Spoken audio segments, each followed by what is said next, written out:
Welcome to TalkEdge, your daily dose of real English for real life. Here, we don't just learn English, we live it.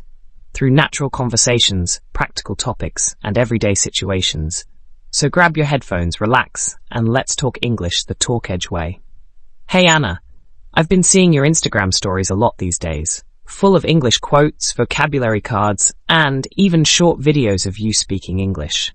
Are you really serious now? How can you do all that? Yeah, I guess you could say that. At first, I treated it like a small habit.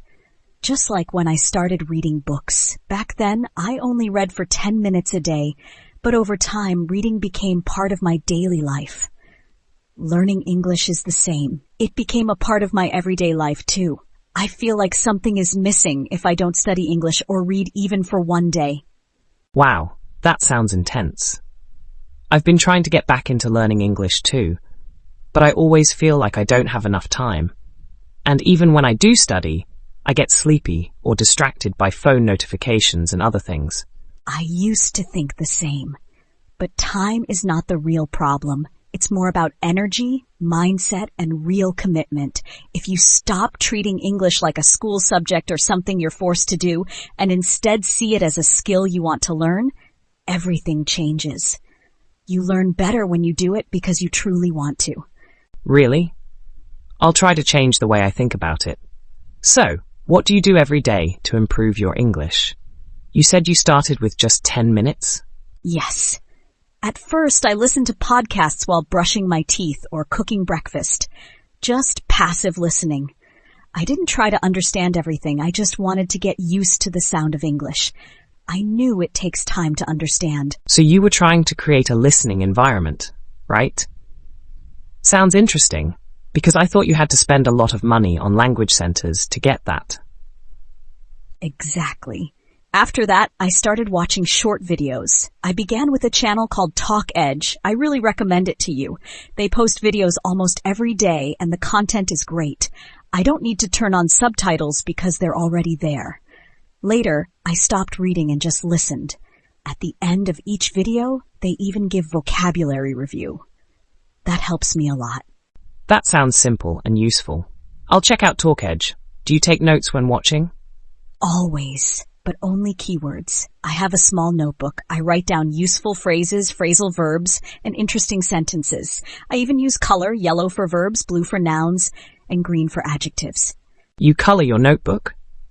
That sounds like a lot of work. It's fun once you get used to it. Later, I started writing a diary in English every night, sometimes just a few lines, sometimes a full page. I write about my day or something new I learned. One thing I worry about when speaking is grammar. Do you check your grammar? Not at the beginning.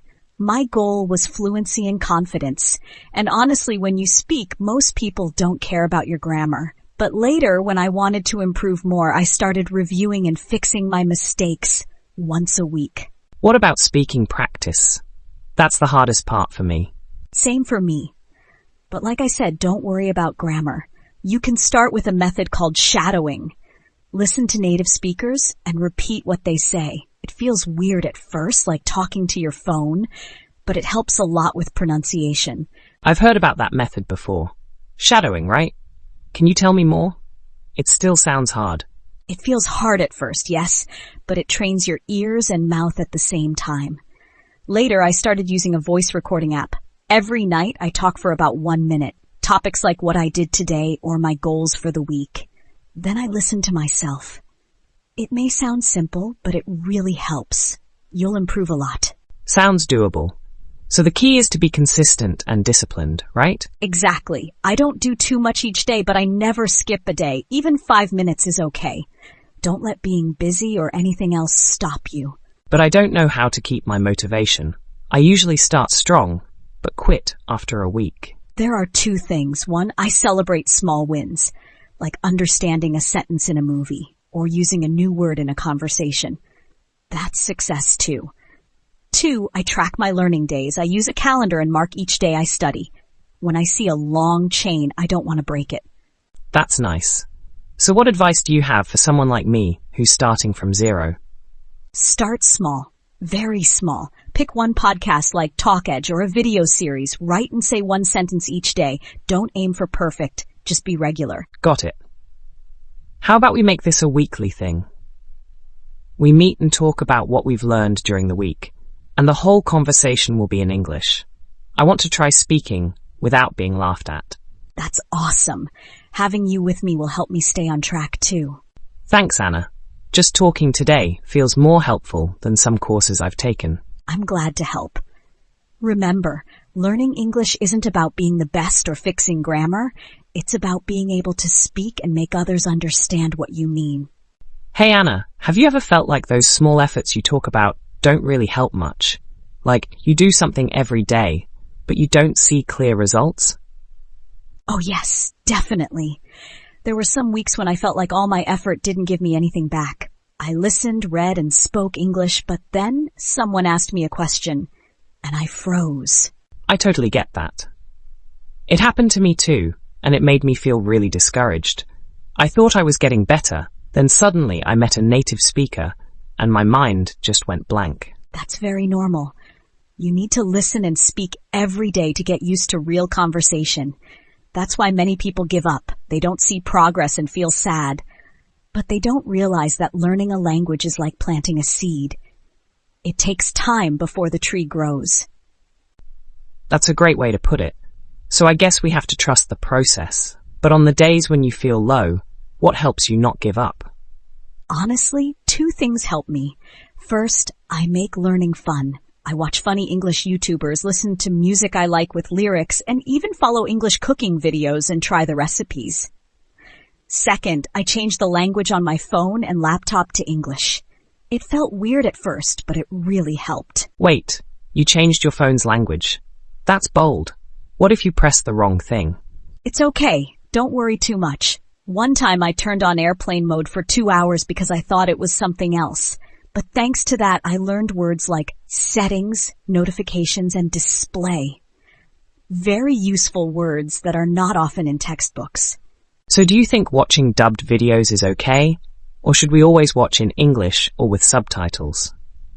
If you're just starting, it's okay to watch dubbed versions, but later switch slowly. If you can understand about 20% of the original English version, start using English subtitles. Then watch it again without any subtitles. I truly believe this helps a lot with listening and speaking. Okay, last question for today. If you could go back in time and send a message to your beginner self, what would you say? Can you share it with me and everyone listening to this podcast? I'd say, don't be afraid to make mistakes. Mistakes don't mean you failed.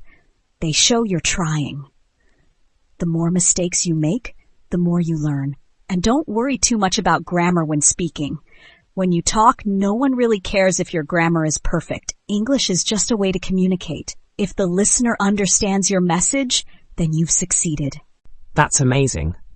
I'm sure that your story will give me, and everyone listening, more motivation to learn English. Thank you so much for sharing your time and talking with us today. Nothing, and thanks for tuning in to TalkEdge, where English becomes a part of your day.